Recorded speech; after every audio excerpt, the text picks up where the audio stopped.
একটা সময় ছিল আমি ভেবেছিলাম এই পৃথিবীতে ভালোবাসা মানেই নিশ্চয়তা।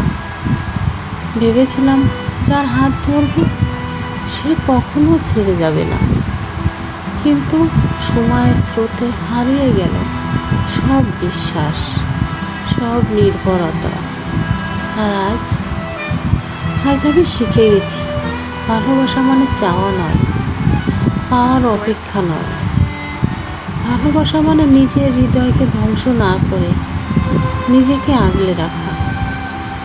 আজ আমি কারোর অপেক্ষায় থাকি না, আজ আমি নিজেকেই ভালোবাসি। তবু তবু হৃদয়ের খুব ভিতরে কোথাও আজও একটা ছোট্ট আশার আলো জ্বলজ্বল করে। হয়তো কোনো একদিন, কোনো এক দুপুরে, কোনো এক চুপচাপ বিকেলে কেউ আসবে শুধু আমাকে ভালোবাসতে, কোনো কারণ ছাড়াই।